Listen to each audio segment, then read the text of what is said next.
Sir आप कुछ बता सकते हो कि इतनी चीजें कर लो और आईआईटी की इनऑर्गेनिक आपकी हो गई, ऐसा कुछ? मैं तो बोलता हूँ, वीजी सर का बेटा था, वो बहुत परेशान था। VG sir? हाँ, वीजी सर जो हमारे विकास गुप्ता सर है ना, ओके, जो ब्लैक बुक के। हाँ। तो वो लास्ट मोमेंट पे मेरे पास आया, वो भी घबरा रहा था, हमारे सामने ही रहते हैं। तो वो भाभी बच्चे को लेके आई, तो लास्ट मोमेंट में उन्होंने कहा कि जो है भैया इसको बता दो, ये परेशान काफ़ी हो रहा है। तो मैं क्लास में ही बोलता हूँ, तो मैंने कहा बता तो रखा है, तो कहने फिर से बता दो। तो मैंने 3 चैप्टर बोलता हूँ, अगर एवरेज तरीके से आपको देखिए कितने मार्क्स आपने बताया केमिस्ट्री में आते हैं, 11 to 12 हमें मान के चलते हैं ना। एक सबसे इम्पोर्टेंट टॉपिक जो हम बोलते हैं आपको, कोऑर्डिनेशन कंपाउंड, वो आपको करना है, लेकिन उसके बेस बनाने के लिए आपको केमिकल बॉन्डिंग पढ़नी है। राइट, उसमें शायद VSEPR, हाँ, थ्योरी सब आती है।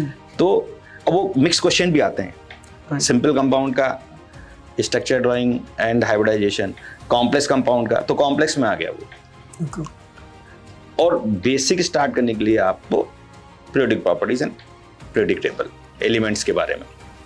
तो ये 3 चैप्टर, कोर इनऑर्गेनिक की बात ही छोड़ दीजिए, कोर इनऑर्गेनिक तो बात ही नहीं कर रहा हूँ मैं। 3 चैप्टर, एक हो गया आपका केमिकल बॉन्डिंग, पीरियोडिक टेबल, और एक आपने कोऑर्डिनेशन बोला है। हाँ, कोऑर्डिनेशन। ओके, कोऑर्डिनेशन टॉप पे है, लेकिन उसको समझने के लिए आपको बॉन्डिंग पढ़ना है। ओके, तो ये 3 है। ओके, और वही मैंने 3 चैप्टर सक्षम को बताए थे, और लकली उसका क्या हुआ, उस बार कोऑर्डिनेशन भर के आया। अच्छा, बहुत ज्यादा क्वेश्चंस आए, लकी बात है भाई, कई ऐसा हुआ, लेकिन उसके क्वेश्चन सही हो गए। सर ये तो कुछ है, फेवरेट चैप्टर्स भी है मेरे, लेकिन एवरेज अगर हम निकालें तो इन 3 चैप्टर्स का वेटेज ज्यादा है। कोई भी आप इनऑर्गेनिक का जो भी है टीचर, आपको यही वेटेज बताएगा। मेरे टाइम पे 2015 में और 2016 में, मतलब 15 का पेपर मैंने 16 में ही दिया था पहली बारी, पर 15 का पेपर मैंने बहुत उसको मॉडल की तरह फॉलो किया था। हाँ। उसमें भी मेटलर्जी 8 नंबर की आई। हाँ। और अगले वो पूरा वो आ गया मैट्रिक्स मैचिंग। हाँ। और मेरे ख्याल से मेरे वाले पेपर में भी आया था, मुझे याद नहीं है, स्लाइड वो आया था। तो ऐसी मेटलर्जी तो ऐसा लग रहा था भाई कि अब फ्री के नंबर है। अब वो मेटलर्जी का जो है मेन से हटा दिया है, केवल एडवांस में आ रहा है ना। तो अब मेटलर्जी जो हम पीछे रखते हैं, ठीक है, लास्ट में बता देते हैं बच्चे को। लेकिन अगर जो रैंकर्स बच्चा है, आप सुनो, अब वो जो जैसा सर ने कहा ना कि यहाँ कोटा में बच्चा जो है सिलेक्शन रैंक के लिए फाइट करता है। अब रैंक के लिए जब फाइट करेगा तो कोर इनऑर्गेनिक का पार्ट आता है, थोड़ा परेशान करता है, उसमें बहुत सारी रिएक्शंस हैं। तो उसको स्ट्रॉन्ग करने के लिए एक मैं बेसिक चैप्टर पढ़ाता हूँ, टाइप्स ऑफ रिएक्शन। इसमें रिएक्शंस के बारे में सारी इंफॉर्मेशन देता हूँ। ये सर कितने टाइम तक? मेरी बुक में भी है वो चैप्टर। अच्छा, ये कितने टाइम चलता है चैप्टर? ये अराउंड 12 to 13 लेक्चर्स का है।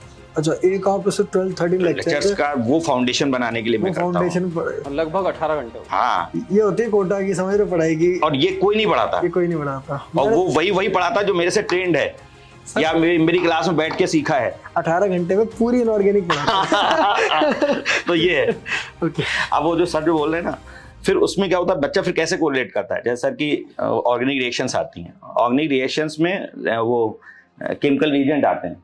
केमिकल रिएजेंट सारे इनऑर्गेनिक कंपाउंड होते हैं, और वो फिर बच्चा को रिलेट करना शुरू होता है कि वो चैप्टर पढ़ने के बाद कि ऑर्गेनिक में वो केमिकल रिएजेंट यहाँ पे क्यों यूज हुआ, फिडेल क्राफ्ट रिएक्शन में AlCl3 क्यों यूज हुआ। तो वो फिर चीजों को कोरिलेट करता है। तो लास्ट में जो होता है ना, तो वो चीजों को कोरिलेट करके अच्छे मार्क्स लाता है। स्पेशली रैंकर्स की बात कर रहा हूँ। और एक बात और मैं ऐड करूँ, जितना बच्चा फिजिक्स मैथ में, ठीक है वो जरूरी है, लेकिन लेस टाइम में आपको अगर केमिस्ट्री अच्छी है तो जैकपॉट लगता है। सर जैसे पता आपको इस चीज़ के बारे में एक बात बताऊँ, ऑर्गेनिक ना मैंने उस पर काफ़ी टाइम दिया था। तो मेरे को उसमें वो जो कार्बोकेटायन, कार्बन आयन, इन सब के, या जो डबल बॉन्ड, एलाइलिक, बेंजाइलिक, ये सब चीज़ें है ना, इनको लेकर के एक इंट्यूशन डेवलप हो गई थी प्रैक्टिस करके, समझ के। लेकिन इनऑर्गेनिक में पता सर मैंने क्या किया, मैंने प्योर देखे पैटर्न, सिर्फ पैटर्न कि H2SO4 भी डिहाइड्रेटिंग एजेंट है, V2O5 भी डिहाइड्रेटिंग एजेंट है, P2O5 भी डिहाइड्रेटिंग एजेंट है, सबकी प्रॉपर्टी सिमिलर ही होंगी, सिमिलर प्रोडक्ट बनता होगा। अब H2SO4 एक भाई एसिड है, तो एसिड जैसे रिएक्शन सब सिमिलर कर दो, और ऐसे कर करके ना मैंने काफी सारे रिएक्शंस है ना वो कैटेगराइज करके और कम करके याद कर लिया। थोड़ा थोड़ा पैटर्न बन जाता, थोड़ा थोड़ा माइंड सोच लेता ना, और कच्चा पक्का करके इनऑर्गेनिक ठीक ठाक कर लिया मैंने। तो सर ऐसा वैसे मतलब आप क्या इस तरह से भी करवाते हो या सिर्फ मतलब आपका हमेशा रहता मैकेनिज्म फोकस? नहीं, कच्चा पक्का तो नहीं कराते हम तो। कच्चा पक्का ज्यादा पैटर्न ओरिएंटेड। हाँ, पैटर्न ओरिएंटेड। मैंने कहा ना स्टार्टिंग में ये होता है, जब कोर इनऑर्गेनिक पार्ट आता है तो फिर हम कहते हैं जिसको रैंक के लिए फाइट करना है वो इस पार्ट को पढ़े, अदरवाइज वो दूसरे केमिस्ट्री या फिजिक्स मैथ में वेटेज ले। सबका इंटरेस्ट नहीं होता ना केमिस्ट्री में। सर इंटरेस्ट का सवाल तो डिस्क्लेमर होता है मेरा, ये एक डिस्क्लेमर के फॉर्म में। सर मेरा सवाल है, इंटरेस्ट का बच्चे के पास ऑप्शन होता है कि मेरा इंटरेस्ट है या नहीं है? मतलब IIT तो वो कहता है PCM आना चाहिए, आपको IIT करना है तो करना ही पड़ेगा। सर का कहने का मतलब क्या, जैसे देव कई बच्चे को मालूम होता है, कई बार बच्चे श्योर नहीं होते कि मेरा JEE एडवांस में सिलेक्शन होगा, तो हम बोलते हैं कि मिनिमम इतना तो करो यार। इतना कर लो, उससे तुम्हारा इनऑर्गेनिक में अच्छा मार्क्स आ जाएगा। लेस टाइम में, मैंने बताया लेस मेहनत में और आपका लेस टाइम में जैकपॉट बन जाएगा। तो उसके लिए क्या करना पड़ेगा? सिर्फ अगर मान लो मेंस में एक जैकपॉट लाइक तो उसके लिए क्या क्या करना पड़ेगा? 3 चैप्टर बताया ना मैंने। यही 3 चैप्टर बिल्कुल सर, बस 3 चैप्टर्स कर बिल्कुल। और कितने नंबर आ जाएंगे इससे? 50%। क्या बात है, 3 चैप्टर्स 50%, ठीक है। हाँ, कोऑर्डिनेशन, कंपाउंड्स, केमिकल बॉन्डिंग और पीरियोडिक टेबल।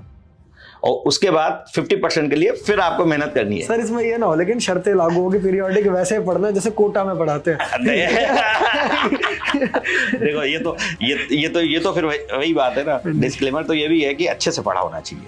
अब ये कि आपका ये भी कच्चा पक्का है वो भी कच्चा पक्का है तो फिर नहीं आएगा। हाँ, अच्छे से पढ़ा होना चाहिए। तो सर जैसे आप क्या स्पेशल पेडागोजी फॉलो करते हो? क्या बच्चों को आप जब इनऑर्गेनिक पढ़ाते हो तो उसके अंदर इंटरेस्ट किस तरह लेके आते हो? आपने देखा क्या बच्चों का कम इंटरेस्ट होता है? इनऑर्गेनिक पढ़ाना बहुत चैलेंजिंग है। बहुत चैलेंजिंग नहीं, बहुत चैलेंजिंग है। स्टार्टिंग में तो बच्चा एक माइंडसेट लेके आता है, ये रोज रटने वाला सब्जेक्ट है, ये माइंडसेट है, और कोटा फैक्ट्री ने तो माइंडसेट और स्ट्रॉन्ग कर दिया है, तो हमारे लिए तो बहुत चैलेंजिंग होता है। वो उसी माइंडसेट से क्लास में बैठता है, लेकिन ग्रेजुअली जब उसको एक्सप्लेनेशन मिलते हैं, धीरे धीरे चीज़ों को कोरिलेट करता है, तब वो इंक्लाइंड होता है। तो इसमें बहुत इंपॉर्टेंट है कि बच्चे को जितना आपको लॉजिकली पढ़ा सकते हैं बताइए, जहाँ पे नहीं है तो बोल दीजिए कि ठीक है ये आउट ऑफ सिलेबस है। बहुत सारी चीज़ों का एक्सप्लेनेशन है लेकिन वो उसके सिलेबस के पार्ट की बात है। ओके, तो उतना पढ़ाने की जरूरत नहीं है, हम साफ कर देते हैं, इसका एक्सप्लेनेशन के लिए आपको जरूरत नहीं है। तो आप सर मतलब एटलार लोगों को कहते हो कि रीजन से पढ़ो या याद करो? रीजन से पढ़ो। अच्छा, तो और याद करने का जो है सर कहीं ना कहीं रोल तो है ही ना? बिल्कुल। अब याद करने के लिए फिर हम कुछ वहाँ पे कुछ जो है राइम्स हैं, ओके, कुछ निमोनिक्स हैं, वो यूज करते हैं स्पेशली पीरियोडिक टेबल में। तो आपने अपने स्पेशल निमोनिक्स बना रखे हैं? स्पेशल नहीं है, वो कॉमन ही है। मैंने शुरू में बनाए थे, वो ही चल रहे हैं। ओके, तो कुछ लोगों ने ऐड ऑन कर दिए। पीरियोडिक टेबल में ग्रुप वाइज आपको एलिमेंट्स में आपको जाना है, अब वो तो ये लर्न करना है, तो वो कॉमन निमोनिक्स हैं, चलते हैं, और कुछ बच्चे अपने आप भी बना के देते हैं। तो मतलब वहाँ पे मैं बोल देता हूँ तुम्हारी क्रिएटिविटी है, ये हमारा निमोनिक्स है, तुम अपना भी कुछ भी बना सकते हो, लाइक दैट। और सर ये बताओगे कि जो VK जायसवाल बुक है, इसको कोई मान लो वो आपको नहीं देखता या उसके पास आपकी बुक है वो, उसको जैसे मैं तो आपका पहली बार चेहरा देखा है, मान लो बच्चा कहीं बैठ के पढ़ रहा है, अब वो उस बुक का कैसे बेस्ट यूज करे? नहीं, तो उसका बेसिक जो यूज है, सबसे पहले तो आप सिलेबस पूरा कंप्लीट कर लें, ठीक है। और अगर आप टॉपिक वाइज भी जाना चाह रहे हैं तो पहले लेवल 1 करें। इसमें लेवल 1 है, लेवल 2 है, लेवल 3 है। सर इन तीनों लेवल्स का बताओगे? हाँ, पर्पस क्या है? लेवल 1 जो केवल IT मेंस के लिए जाना चाह रहे हैं, अच्छा ठीक है, उसका एडवांस सोच रहा है लेकिन बहुत वो कॉन्फिडेंट नहीं है, तो केवल लेवल 1 कर ले, उससे IT मेंस के लिए। लेवल 2 जो हमने डिजाइन किया है वो ओलंपियाड की बच्चे के लिए। लेवल 1 ओलंपियाड जो होता है ना, ऑब्जेक्टिव होता है, तो लेवल 2 ओलंपियाड के लिए है, और लेवल 3 जो है वो एडवांस के लिए है। तो अगर किसी को JEE की तैयारी करता है तो क्या वो लेवल 2 स्किप कर सकता है? सर JEE फोकस रहना कर सकता है। ओके, क्योंकि हमने लेवल में ज्यादातर NCERT फोकस जो या बेस्ड क्वेश्चन डाले हैं, जो हमने मॉडिफिकेशन किया है। तो हम अगर ऐसे बोले level 1 mains, level 2 olympiad, level 3 advance, बिल्कुल ये रहेगा, ये पैटर्न है। और लेवल 1 अगर बच्चा कर लेता है तो उसमें ज्यादा क्वेश्चन जो है IT के जो NCERT बेस्ड हैं वो हमने मॉडिफाई करके ओवर द टाइम मॉडिफाई कर दिया है। तो क्या हम कह सकते हैं कि NCERT plus VK Jaiswal level 1 is almost a complete package for JEE main. More than sufficient, more than sufficient. और ये आप कमेंट में भी देखोगे कि जैसे जो बच्चे हमें सॉल्व करते हैं तो लगता है कि बुक से प्रॉब्लम आ गए, तो बुक से प्रॉब्लम नहीं होते हैं, सिमिलर प्रॉब्लम होते हैं, सिमिलर प्रॉब्लम होते हैं। मतलब सर मतलब आपको जैसे आपने इतना आप में सर इतनी ऑनेस्टी है कि आप कह रहे हैं बुक से प्रॉब्लम नहीं है, वो सिमिलर प्रॉब्लम है, बच्चा बोलता है ठीक है। और ऑनलाइन लोग मार्केटिंग करने के लिए क्या करते हैं? नहीं वो तो ठीक है, वो तो दिखाते हैं कि देखो ये वो तो ऐसे करेंगे, लेकिन सिमिलर प्रॉब्लम होती है। पूरा पेपर यहाँ से आएगा। सर एक बार बताइए, जब आपने बुक लिखी है तो उसमें मोर देन 99 या 90% तो कंटेंट कवर वैसे भी होना चाहिए। तो अगर आपकी बुक से प्रॉब्लम आ रहा है तो कौन सी बड़ी बात है भाई, मेरी बुक से अगर प्रॉब्लम आ रहा है सर की सर आना भी चाहिए ना, सिमिलर है सेम प्रॉब्लम, कई बार सेम भी आते हैं सर, तब भी हम नहीं बोलते अरे आगे तो आ गए भाई, क्या हो गया इसमें, कौन सी और अगर नहीं आ रहे हैं तो फिर बुक फ्लॉप हो जानी चाहिए ना। तो कोटा के टीचर का लेवल देखो, कह रहे हैं कि अगर पेपर में बुक में से क्वेश्चन आना चाहिए, कौन सी बड़ी बात है भाई। सिलेबस बेस्ड बुक है, उस पे हमने क्वेश्चंस किए, ओवर द टाइम मेहनत की है, अब वो डेवलप होके बुक आई है तो आने ही चाहिए भाई, सेम या सिमिलर, बस खत्म बात। तो सिमिलर प्रॉब्लम ही होते हैं, लेकिन बच्चा उसको कर लेता है तो बोलता है सारे क्वेश्चन इसी से थे।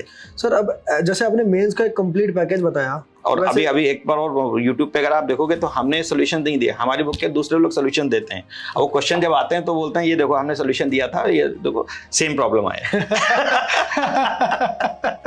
हमारी बुक का सोल्यूशन दूसरे लोग देते हैं और क्लेम करते हैं। मैं सिंपल हूँ सर, बुक भी मेरी, सोल्यूशन भी मेरा, नो प्रॉब्लम एट ऑल। तो एनएसटी में सॉल्यूशंस भी दे रखे हैं। वो एक्चुअल में मैंने पहले कम दिए थे, लेकिन जो हमारे बालाजी पब्लिशर के जो भी ऑनरेबल डायरेक्टर्स हैं उन्होंने बोला, रिक्वेस्ट की थी मेरे से कि सर आप अपनी बुक के सारे सॉल्यूशन दो, टीचर्स भी बोल रहे हैं उनसे पूरी बुक सॉल्व नहीं हो रही है, प्लीज़ दे दो। तो फिर मैंने उनके सॉल्यूशन प्रोवाइड कर दिए। कौन सा साल में किया था सर आपने, मतलब कौन से ईयर में किया था ये सॉल्यूशंस वाला? नहीं, फर्स्ट ईयर में कम सॉल्यूशन दिए थे, सारे बुक्स के लिए थे, फिर मैंने सारे प्रॉब्लम के सॉल्यूशन शुरू में नहीं दिए थे, फिर लेटर ऑन बढ़ाता चला गया, फिर लगभग कंप्लीट कर दिया। मतलब बहुत ही ईजी है, बच्चे टीचर सब आराम से कर लेते हैं, तो वो उनके नहीं देता हूँ। डिफिकल्ट प्रॉब्लम का, हर प्रॉब्लम का solution upon hint and solution मैंने भी मोर देन 90% प्रॉब्लम को कर दिया है। पहले नहीं था, अब कर दिया है। ओके, धीरे-धीरे बुक डेवलप करती गई, तो अब जो डेवलप हुई है वो बच्चा आराम से कर सकता है, सॉल्यूशन को देख के खुद ही कर सकता है अपने लेवल पे। सर जैसे आपने मेंस का पैकेज बताया कि NCERT plus VK Jaiswal level 1 और मोर देन सफिशिएंट, अब वैसे आप एडवांस का बताओ सर। एडवांस अनप्रेडिक्टेबल एग्जाम है, लेकिन एडवांस में तो आपको पढ़ना पड़ेगा सर। पर एक लार्जली मैं कह रहा हूँ 100% नहीं, 85% 90% कवरेज हो जाए। 3 चैप्टर ये हैं, उसमें फिर आप ब्लॉक केमिस्ट्री और ऐड कर ले। सर ये तो चलो चैप्टर्स हो गए। हाँ। मैं आपसे पूछ रहा हूँ सर क्वेश्चंस का सेट क्या, चलो मैं आपसे ऐसे पूछता हूँ कि एक हो गया, मान लो किसी बहुत अच्छे टीचर के लेक्चर्स, मान लो आपके लेक्चर्स पढ़ रहा है कोई और उसने पूरी वीके जैसवाल सॉल्व कर दी लेवल 3, ठीक है, और लेवल 1, तो क्या मैं कह सकता हूँ कि ये 90% 85% पैकेज है एडवांस का? 100 कुछ नहीं मानते हो? बिल्कुल है 90% है 90%। हाँ, अगर लेवल 1 लेवल 2 पर रख के और पिछले पेपर्स को देखा जाए तो सिमिलर प्रॉब्लम्स ही हैं तो एडवांस में। ये देख लो, यानी इनऑर्गेनिक में आपको अगर ये करना है, उसमें मैं बताऊं फॉर्मेट चेंज हो जाता है। अभी लेवल 3 का लास्ट ईयर जो क्वेश्चन आया है, मेरे फॉर्मेट में वो रिजर्व सेशन में था, दूसरे में ट्रू फॉल्स में आ गया, ठीक है। वो जो है मैच लिस्ट में क्वेश्चन आया, लेकिन वो मैच द कॉलम में था, जो मैच द कॉलम में मल्टीपल चॉइस थे, उसी को मैच लिस्ट में उन्होंने कर दिया। तो सिमिलर प्रॉब्लम आते हैं। तो जो आप पूछ रहे हैं, अगर लेवल 1 लेवल 3 बच्चा करता है, हम तो अभी जैसे रिवीजन प्रोग्राम चल रहा है, बच्चों को लेवल 3 भी कहते हैं। अब आप एडवांस के लिए फोकस कर रहे हैं तो लेवल 3 प्रोग्राम आप लेवल 3 बुक का करें और अच्छे से करें। गुड। तो ये कंप्लीट पैकेज है। हाँ ठीक है। तो यार मतलब फिर तो मैं ये कह सकता हूँ कि आज हमारे पास केमिस्ट्री को पूरा जीत लेने का और मतलब एडवांस में, मेंस में, जेईई में सक्सेस पाने का पूरा ही पैकेज है हमारे पास। और मतलब ऐसा है कि इंडिया में इससे बेस्ट कुछ हो ही नहीं सकता। Nobody does it better. Best है। मतलब सर मैं तो सोच रहा हूँ कि ये क्या चमत्कार है। इनफैक्ट वाइब्रेंट भी चमत्कार ही है कि आप तीनों उसमें इकट्ठे आप बैठ के एक केमिस्ट्री, तो मतलब मैं देख पा रहा हूँ कि अगर सर मैं आपसे पढ़ा होता तो सर सर मैं ही होता सर फिर आपका वो जो जिसके आप AR1 में मुझे दिखाते हैं नहीं वो जो कह रहे थे ना कि आपकी एक डिजिट रैंक आप चेंज हो जाती है, या तो आगे की डिजिट हटती है या पीछे की, मतलब सर मैं तो ये सोचता ना कि आप चाहे टीचर हो गए तो फिर अमन बंसल क्यों, AR1 हमारे टाइम पे अमन बंसल था तो वो क्यों है, निशान जिंदल क्यों ना है, अगर मेरे टीचर था आप होते तो फिर मैं तो ये सोचता।